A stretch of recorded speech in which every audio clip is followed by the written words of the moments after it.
kujya kubitsa umugabo urushi abanyamakuru nabo barahafashe.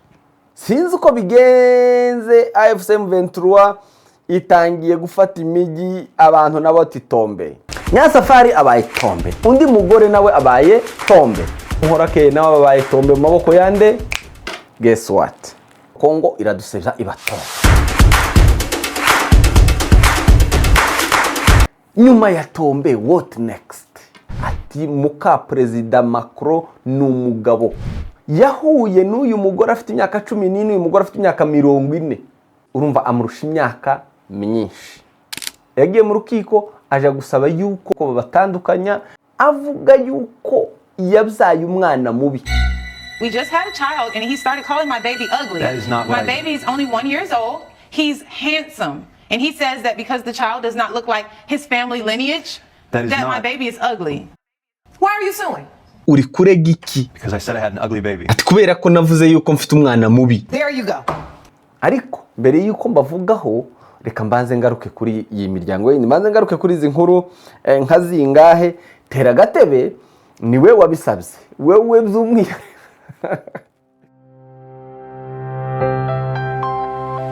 A world of stories. Nyasafari abaye tombe, undi mugore nawe abaye tombe. Umunsi weje rero Muhorakeye nawe abaye tombe mu maboko yande. Guess what? Hello my people out there, ndabaramukije mbifurije amahoro n'imigisha biva ku Mana. Ahangani kuri Afrimedia live, umuryango wanyu mukurikira muri benshi aho muherereye hose, ndabaramukije mbifurije imigisha aho mukeye aho bwije, kubera ko dukurikira Afrimedia turi benshi. Aho uherereye hose n'amasaha ufite, ndakuramukije nkwifurije amahoro. Niba utameze neza nanone ariko ndi kubibona ko mumeze neza, I can feel it, ndabifiringa, ndabyumva, ndabibona. Ariko nimba utameze neza, Imana ikugenera ibigukwiye. Nkunze kubivuga, Imana ikugenera ibigukwiye. Of course ni byiza, kuko niko biri ivuga ngo rega nzivyo nibwira kubagirira na amahoro si bibi. Ubwo ngubwo nibyo mba ndi kuvuga njewe. Hari umuntu wambaje ngo se iyo tubwiye ngo tugenere ibidukwiye yo tugenera ibibi. Oya, Imana ntizigena ibibi, ariko rimwe na rimwe yemera ko bitugeraho.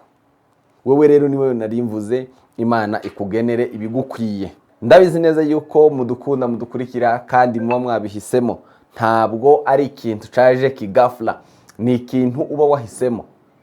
Wewe rero uhitamo kudukurikira intentionally, wowe uhitamo kuja kuri Afrimedia kugira ngo urebe izo dukora ku bushake bwawe. Nukuri ndagushimiye. Ariko nawe uyiguyeho just passing, uri kwitambukira bikaba ngombwa kuhagarara, hariya hari iki, nawe ndagushimiye, kandi ndabizi neza yuko uzadukunda, nawe uzakunda ibyo dukora, kandi uzirubura muri uyu muryango mugari wa Afrimedia, aho turi gusatira 150,000. Turi gusatira 150,000, kandi murumva ko ari umuryango mugari. 150 bikurikira Afrimedia channel. Ni byinshi cyane, ni byinshi. Ndabakiriye muri iyi episode. Ni kuri Afrimedia live. Ijambo tombe ryari rikumbuwe cyane.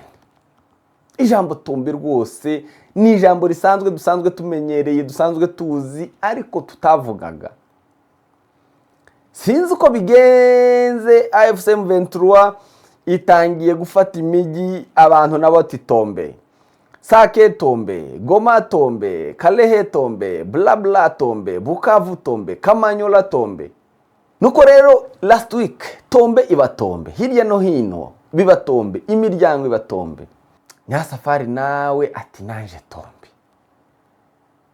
Niba yarabonye iminsi yari yicanyemwo, ati reka ndebe ukuntu mbagaruramo ka tombe mbabwira amakuru. Nyasafari abaye tombe, undi mugore nawe abaye tombe mu maboko yande. Guess what? Abantu namwe mubaye tombe, mutangiye za message zanyu zitangiye tombe muri message, muri WhatsApp yanje mujaminze WhatsApp, mujaminze Instagram, mujaminze Gabi. Bimeze gute kutatubwira iyi nkuru? Niyo ibintu mbonye byanzungu na Nyasafari nukuri bla bla, ibintu byinshi muzukuri nabonye mu message menshi. Last week nakiriye message menshi kuri WhatsApp, kuri Instagram, muvuga ngo Afrimedia tubwire wayihinduye. none se wabaye bishop tukivuga ibintu Tombe yabaye Tombe. Abandi Gabi tubwira ibitekerezo byawe ko Nyasafari byagenze kuriya bikagenda gutya, none wewe ubitekerezaho iki? Nzungu na Nyasafari urugo urabitekerezaho iki? Uzumva gute? Ninde uri mu makosa? Surely ndinde wo guca imanza. Ariko kubera ko hari abankurikira, hari abakeneye kumva ibitekerezo, somehow nabaye narabafelins. I'm sorry, ariko ndi hano. Tera agatebe rero ubundi naje mbiguhe. Tera agatebe ubundi tubimanukemwo tuganire, kubera ko niko mwasabye, niko mwashatse, niko mwagiye mutugaragariza yuko mubishaka. Jewe ndinde wo kwanga. Mu minsi yashize habayeho trend zitandukanye zingo ziri gusenyuka. Nyuma ya Tombe, what next? Tombe ko yabaye Tombe, ariko Tombe irangiye bigenda gute? After Tombe, what next? After Tombe niki gikurikira?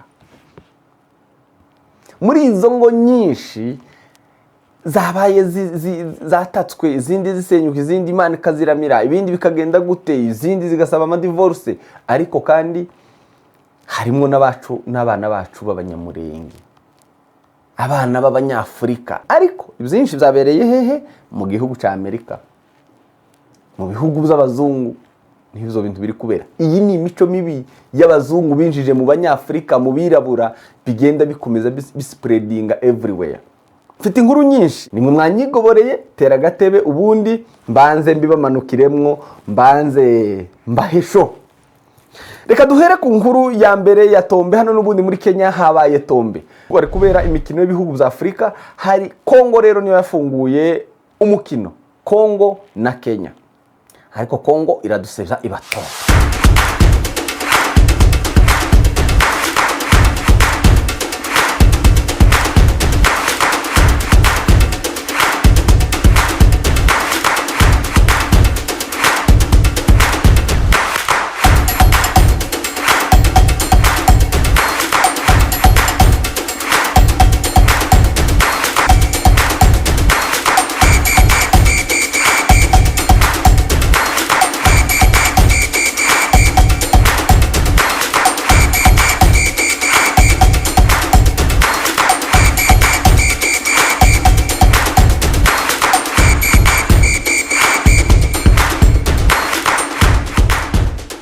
Tombe yabaye Tombe. Kongo ije no kuba Tombe muri Kenya, iza kudusebereza hano. Aho umunsi w'ejo rero imodoka ntizagendaga. Imodoka hano bari bazihagaritse mu muhanda uva Watika Road uja mu mujyi. Ubwo nahangaha nimvuga naha hanze ya studio yacu rwose niho Kasarani Stadium, niho barimo bakinira Kenya nako Kongo yaje, timu ya Kongo yaje kuba Tombe muri Kenya. Bayitsinda igitego kimwe. Abantu mutari mufite amakuru, abantu mutakurikiye, abantu nabonye ku mbuga ngo nje sinoja gufana Kenya, Kongo sorry ngo nofana, ibyo zose mwavuze. But Kongo is Kongo. Iyari yaje ni ikipe y'umupira w'amaguru, ntabwo arabazalendo. Kongo ni y'abakongomani. Mukure ibintu za politike mu myidagaduro, mu mupira muzamutandukanye ibintu, mureke kubigira ibintu bimwe big deal na personal. Abantu barebe match, ukunda umupira, atari ko bari n'abazalendo baje muri Kenya baje gukina, ntabwo nshobora gufana umupira. Mbibutse kidogo, umupira APRFC yo mu Rwanda ni ikipe ya gisirikare, ni ikipe yavutse kugira ngo bisange mu baturage, ba creating uburyo bwo kugira ngo bagere mu baturage, bagere mu bantu. Kuko bari barabataziriye amazina y'ibintu ngo ni ibikoko, ngo bifite imirizo, ngo biza biryana, ngo bimeze gute, ibintu nk'ibyo. Haza igitekerezo cyo kukereye team ya APR kugira ngo abantu baje mu kibuga bakine, burya n'abantu bameze nk'abandi. Kuko igihe cya Habyarimana ntibemeraga yuko abo bita inyenzi ari abantu nkabo. Ugende mureke ibintu nk'ibyo ngibyo. Giye gushaka ngo rero kiba kibaye Tombe. Umunsi w'ejo kandi tugize dutya tubonye umukobwa w'umunyamurenge nawe abaye tombe. Twagize dutya mu minsi yashize tubona arabomboye. Inkuru ziracicikana mitandao hirya no hino ati Kanyamukwengo yabomboye, Kanyamukwengo yabomboye, Kanyamukwengo yabomboye. Ariko ku munsi weje aravuga ati si byiza yuko umugabo abana n'umugore batashingirana. Muhorakeye abaye tombe mu maboko yande. Guess what? Bagiye gushingiranwa imbere y'Imana. Franzima Daudi uzwi ku izina rya Kanyamukwengo comedian ni umunyarwenya, ni umusocial influencer, ariko nawe munsi weje rero Muhorakeye nawe abaye tombe mu maboko yande Kanyamukwengo. Uru rupeta nkwambitse ni ikimenyetso cy'uko Imana ariyo shingiro y'urukundo rwacu. Urugo rwacu nzagukunda iteka, Imana izabimfasha.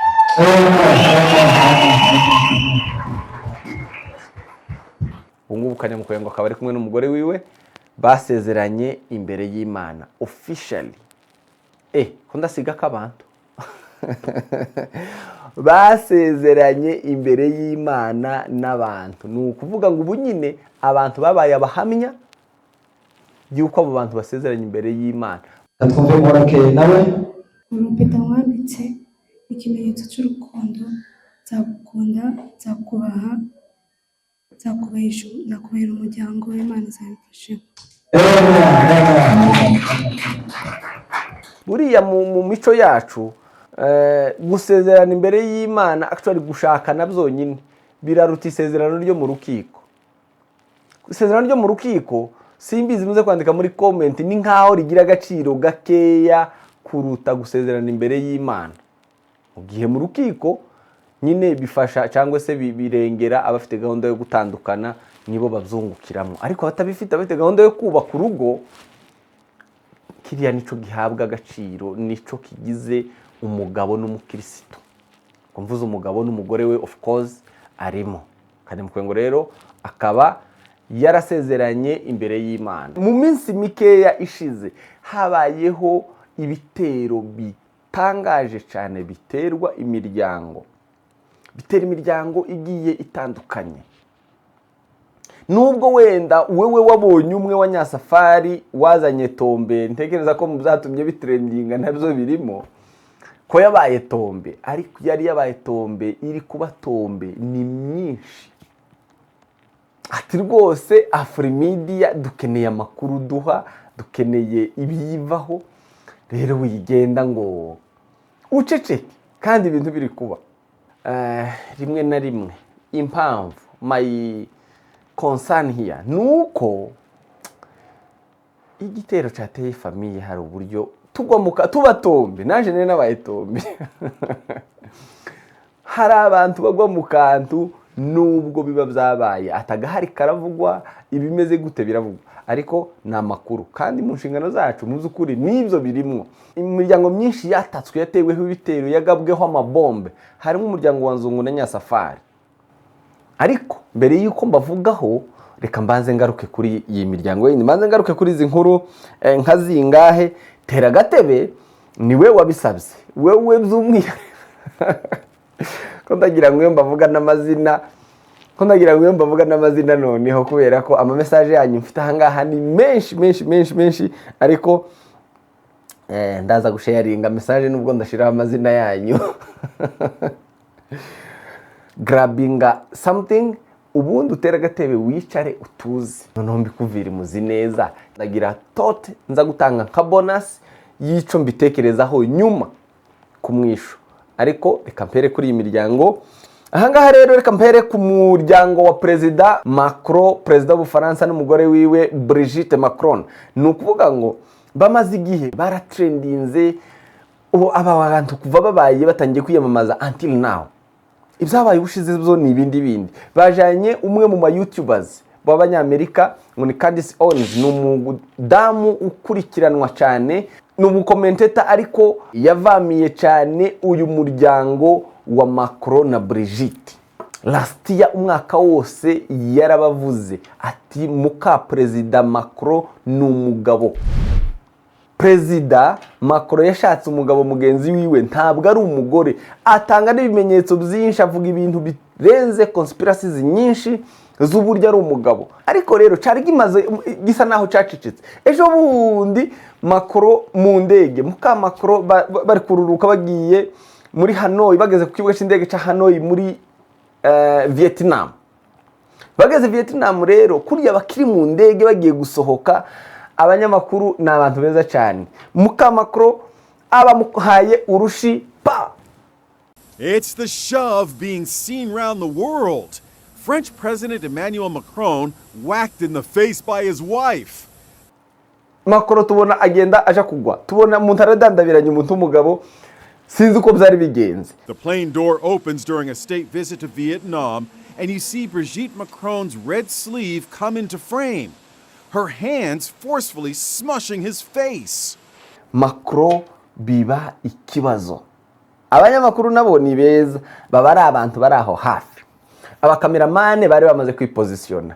Bamare kwipozisiona urumva kera bamushize muri lens zabo, baba baramufite. He seems stunned, then awkwardly waves when he realizes cameras are rolling.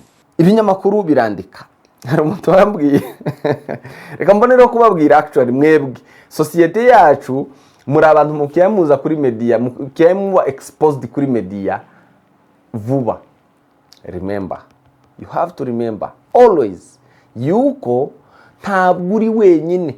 Niba uhaje gukora ikintu ukaba muri iyi minsi isi yarahindutse, ndabigarukaho soza. Mwabantu mwe isi yarahindutse si yayindi. Ico uha ukora cyose aho uri aho ngaho hari kamera ihayikubona. Mugende mwirinde, mureke ari umuntu wambwiye ngo atariko ni gute muza mukamera umuntu uri kurya, mukakamera umuntu mu makwe, mugafotora umuntu ari kuri. Hagase mwaduhayarinze ngo tuze kubakamerera makwe. Mwamara mukazana n'ibiryo mugahayaringa abatetsi bakaza guteka. Mukumva tutari bubifate gute. Ariko ntekereze yuko sinzi niba byanahozeho ngira ngo abakuru baci umugani ngo uwiba yubu babonwa n'uhagaze. Ico ukoze cyose utekereza kutagaragara hari uburi kukubona. Abanyamakuru rero bari bamaze kuhatera lens zabo neza bamureba. Kujya kubitsa umugabo urushi, abanyamakuru nabo barahafashe. N'abantu beza cyane. Actually ni sawa. Suko bamusebeje si beza ko bamusebeje, nuko ariko kazi nkora. I have to be happy kubera ko abo bagenzi banje bagakoze neza. Kubera ko batumye tubimenya. Kandi kugira ngo bisigira abandi somo. Tubigarukeho uyu munsi nawe ubyumve. Ariko turaza kubitangamo lesson. Noneho amukubise urushi iratrendinga koko. Inkuru iratrendinga ikwira imishwaro hirya no hino. Kambereke iyi video. Katurebane iyi video ubundi tugaruke kuri iyi nkuru ya Perezida w'Ubufaransa n'umugore wiwe. Hanyuma tuze kureba n'uburyo bareze umuntu bamushinje yuko ashinje uyu mugore ko ari umugabo. Ariko let's watch.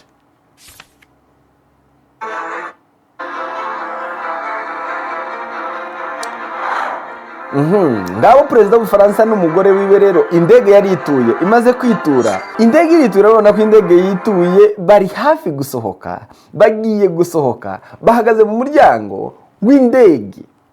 Aho bagiye gusohoka, abanyamakuru nabo bamaze gutera amakamera, ariko umugore wa Macron ntari aware. Tazi biri kuba. Bashwanye, byumvikana yuko bashwaniye mu rugo, bashwaniye mu ndege, bitagenze neza, umubano wabo utameze neza. Bagere hariya aba aramukubise. Ibi babikozemwo utuntu twinshi twaratrendinze, byanze bikunze baratubonye uburyo uyu mugore ahaza umugabo. Bagiye babagarukaho, baragarutsweho mu binyamakuru, babagarutseho mu buryo butangaje. Nk'umuyobozi w'isi, ni iyihe nama ushobora kugira undi muyobozi w'isi? Abivuga seka, aravuga ati baze bibuka gukinga imiryango. Baze bibuka gukinga imiryango. Do you have any world leader marital advice? Make sure the door remains closed. That was not good. Yes. No, I spoke to him and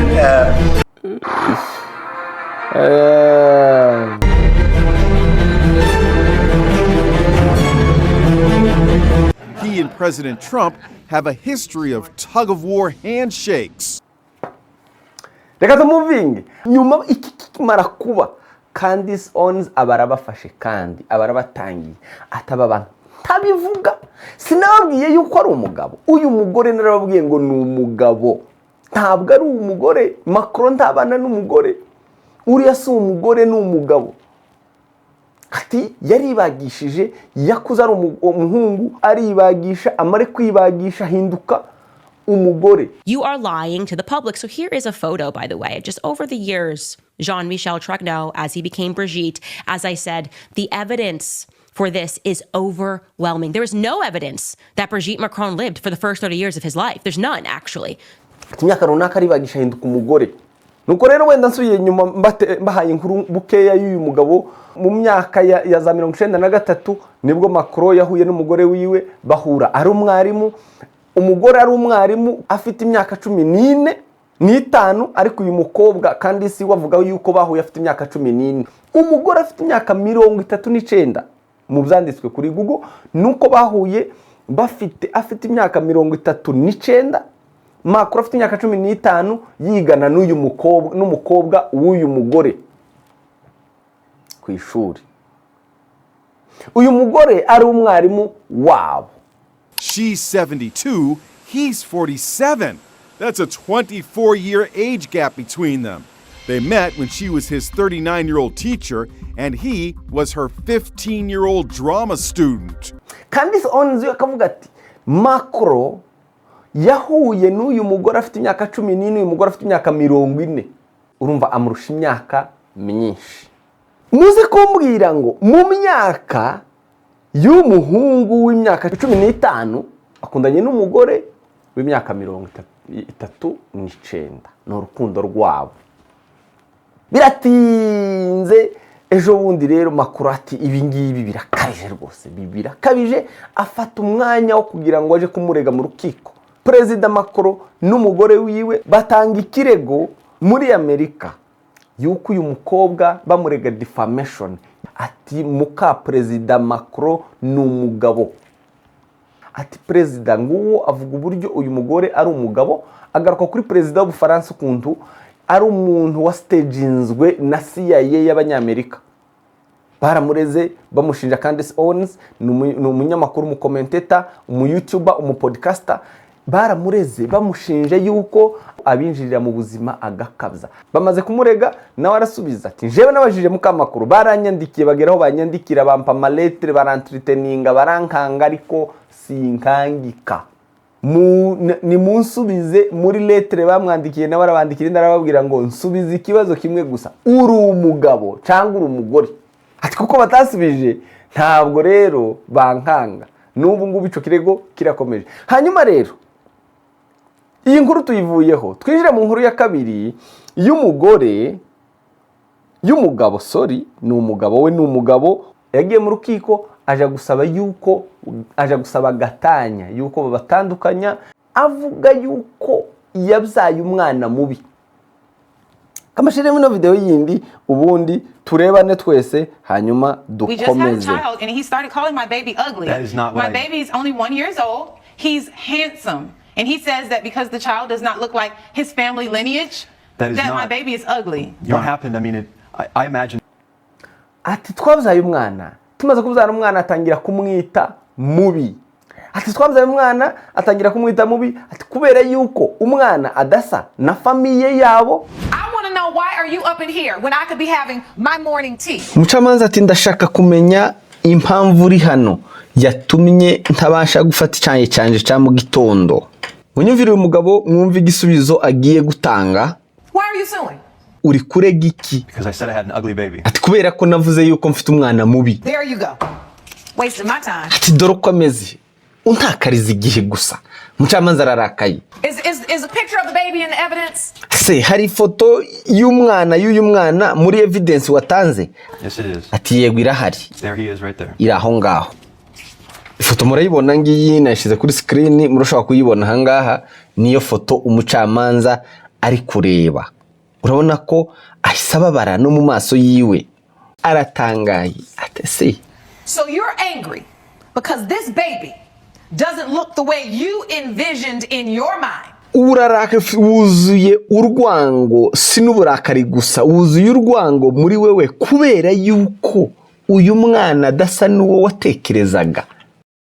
Mbese ntasa n'uwari uri mu ntekerezo zawe. This is insanity. Ibingibi birababaje. Ubu ni ubusazi.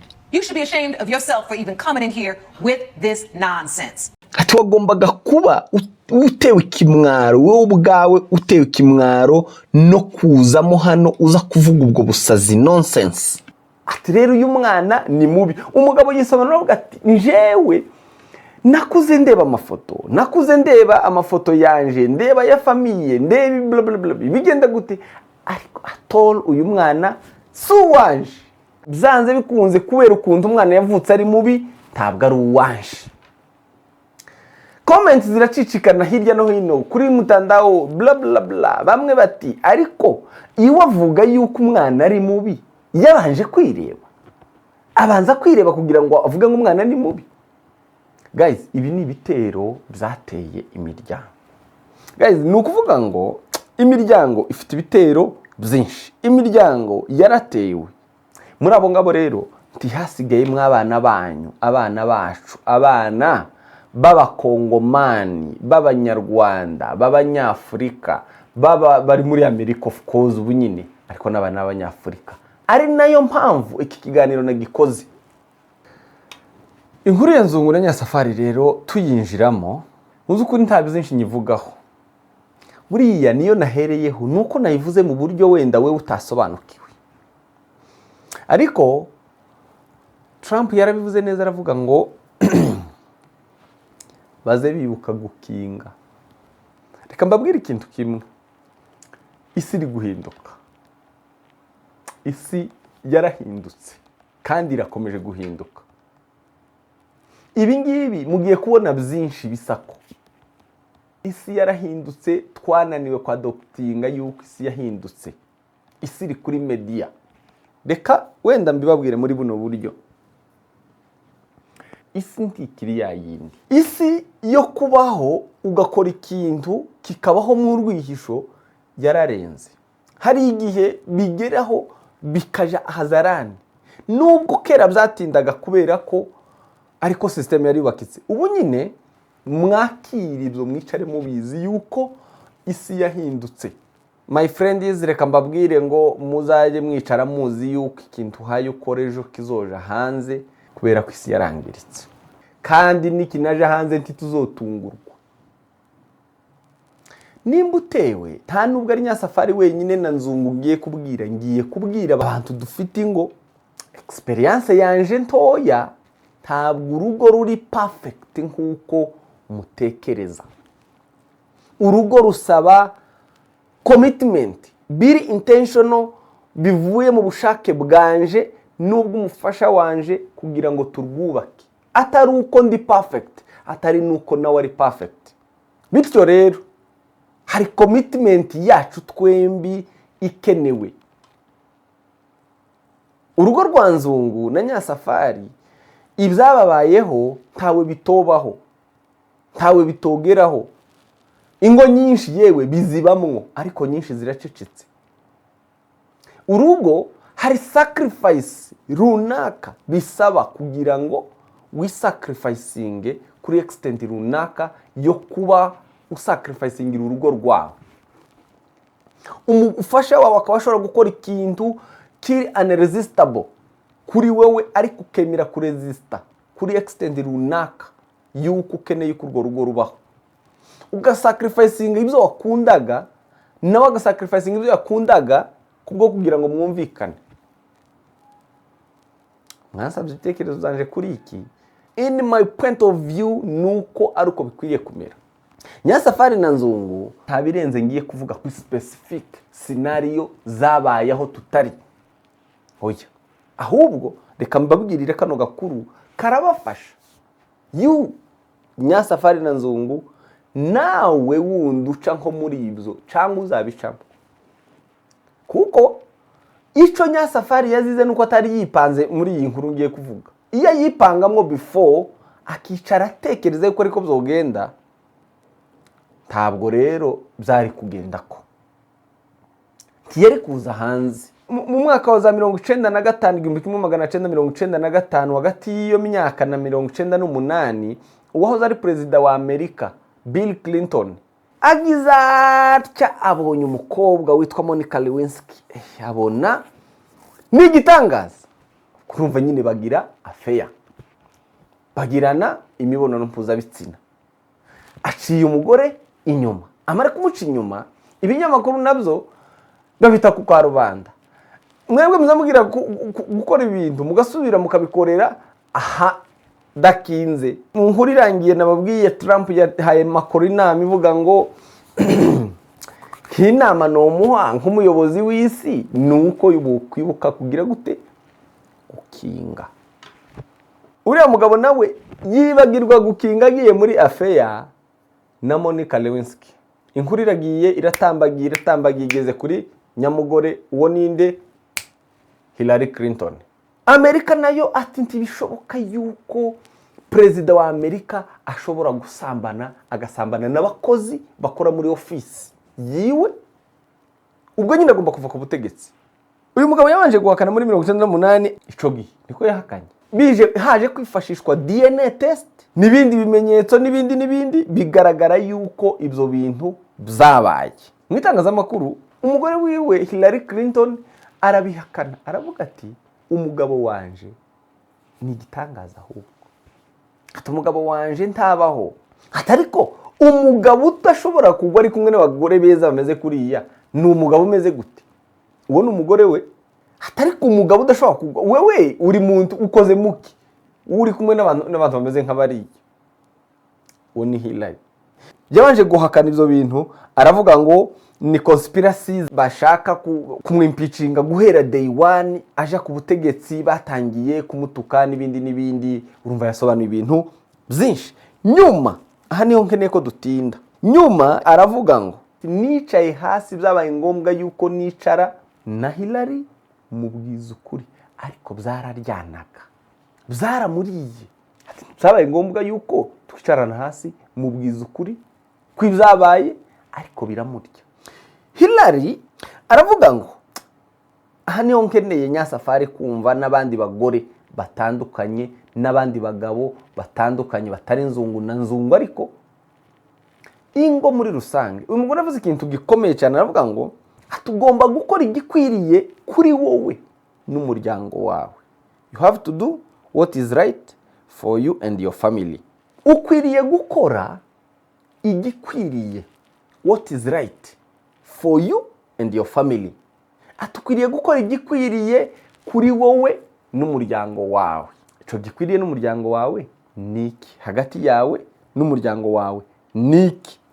Ati nizeraga yuko byari biri worth it, cyangwa byari bikwiriye ikiguzi cyo kugerageza gusevinga cyangwa se kubungabunga mariage yacu. Hillary Clinton nubwo byaryanaga, nubwo byari painful, ariko byari bikwiriye kugira ngo ico kiguzi cha sacrifice imeze gutyo nyitange kugira ngo saving cyangwa se ncungura urugo rwari rugiye gusenyuka. Punishment in private, defense in public. Uwo ni Hillary Clinton. Punishment mu gihe muri mwenyine, ukadefanda mu gihe muri public. Uko niko umugore w'umutima, umugabo w'urugo akwiriye gukora. Soza impamvu mvuze iyi nkuru kubera ko nandikiwe n'abantu benshi, mu by'ukuri byatumye mbona yuko ni benshi bakeneye kubyumva, kandi sinosubiza buri umwe, ariko my opinion ni iyi ngiyi. Ntuzakomeje muri memoire yiwe Clinton yaravuze ngo nubwo yadefanzwe muri public, ariko ibihano nabonye ngeze mu rugo, ndi mu rugo, byabaye ngombwa ko baseparatinga n'umugore, batandukanye n'ibyumba, batandukana mu rugo completely, kugira ngo amupunishing kuco yari yakoze, amuhanira ico yari yakoze. Defanda muri public, ariko nugera muri prive umupanishingi umuhane urugo rurubakika. N'uyu munsi baracari kumwe, ni abasaza basazanye, baracahari abampaye mvuga, ni umugabo n'umugore basazanye baraciye muri ubwo buzima kandi ari ibirangirire. Nka Nzungu rero n'umugore wiwe baba social influencers, inama nobaha nuko perfection tiyo kuba ku rugo timwoyibona. Nta muntu uri perfect, ntawubaho. Anyway, that's my view. Nuko mushobora kugira gute kwicara mukabiganiraho mukatongana mukajuinga ariko mwamara mukubaka. Reka ngaruke kuri kano kantu kubera ko mvuze kuri aba bantu. My friend, hari abantu nza numva bagira imvugo ivuga ngo njewe umugabo yonkoraho nogira gutya, ati yo kwibesha gato akagira gutya nogira gutya, ati aramutse umugore wanje ndamutse mufatanye n'umugabo wundi aramutse nciye inyuma yombona muza mwikururira Satani. Reka mbabuze ico kintu, mugende mukure amagambo plan B yico wokora aramutse agize gutya. Mureke kwikururira intambara z'amagambo ava mu kanwa kanyu yuko biramutse bigenze gutya bizogenda gutya. Aramutse aguciye inyuma uwo mwirukana, aramutse aguciye inyuma ukamufata nta tolerance yohita agenderayo atageze mu rugo. Aramutse abigize gutyo suko wogira. Ndetse akenshi biza binakuzaho izo ntambara zihita zitangira kukuzaho Satani ashaka guprovinga yuko wokora ico kintu nyine. Aramutse umufashe wogira gutya, okay bikore, noneho reka tubigerageze. Ataramutse njewe nkojejeho urushi gutya kanantunga n'urutoki kwisha, kuratuma Satani zatuma rugutunga. Uri kwiha Satani, uri kuyikururira kugira ngo azarugutunge, baze kukugerageza barugutunge barebe kugenda. Amagambo ari negative muyakure mu kanwa kanyu, mugende muhindura imvugo. Ninkizo gukabirizanya, biramutse bigenze gutya I can do this. Ico wokora wicaranye ubakanye uri naco mu rugo, my friend, Satani za provinga yuko wogikora nyine. Kandi bamwe niyo mpamvu ubatombe muri bene ico. Anyway, wirinde kubatombe, nari mvugiye aho ngaho, nari reka tuhinira aha ngaha tugarukira aho ngaho, ubundi Imana ibarinde kandi bagenere ibibakwiye. Nuko reka duhinira aha ngaha, ariko mbakumbuze nababwiye ngo hari inkuru y'urugo rundi ntavuzeho. Satani yarugabyeho igitero gikomeye. Nzaruvugaho inkuru ikurikiriye ngiyi niyo uza kureba, kubera ko iyi ngiyi nanze kwishobora kuba ndende nzayigarukaho. Noneho yiratangaje, ntabwo ari tombe gusa, ni tombe nyine, tombe yabaye tombe. Turebye ukuntu urugo rw'amakoro rwabaye tombe, urugo rwa uriya mugabo wajanye umugore gusaba divorce, yagiye mu rukiko kugira ngo asabe divorce, asabe gatanya kubera ko umwana wabo ari mubi. Nitombe narwo rwabaye tombe rwo, noneho rutembagara cyane. Noneho indi nkuru itangaje iyo yansekeje niyo umugore noneho yajanye umugabo mu rukiko. Uyu mugore we yajanye umugabo we mu rukiko ngo azakenera imibonano mpuzabitsina cyane. None naje mu rukiko kugira ngo murebe ukuntu muduhe dusinyane kontara, dusinyane amasezerano y'igihe bazoza babikora, ati tugabanye. Ejo nzabigarukaho, iyi nkuru nzayibazanira yuzuye. Iyo kubera ko ari ndende, umucamanza nuko yaravuze ati birasekeje cyane, biratangaje, ndabizi neza ko Amerika yose itegereje kumva umwanzuro uva muri iki. N'abagabo nawe urabitegereje, n'abagore iyi nkuru barayitegereje. Ejo iyi ngiyi ivuyemo, nurangiza iyi tegereza iri next kugira ngo ucunga urebe iri next. Nzagushira iyo nkuru yose uko yakabaye, ivuga uyu mugore waje mu rukiko aje kurega umugabo ati agabanye rwose gutera akabariro, dupunguze kugira ngo ciao. Reka tuzongere ejo mu nkuru yacu ikurikira iyi ngiyi, tuze gucikwa rero. Imana ibarinde kandi bamenyere ibibakwiye. Ni Gabi, Director Gabi kuri Free Media Live nk'ibisanzwe, ni muri Viewpoint. Ubundi dukomeze twimanukire. Impamvu nsoje nseka timuze kumva yuko ari bibi, irasekeje cyane kandi yansekeje koko, ariko nawe ndatekereza ko igusekeje, ariko n'ubundi umucamanza yiciye mu buryo butangaje cyane. Umucamanza yiciye mu buryo butangaje, nizo nzabagezaho ejo. Murakoze cyane. A world of stories.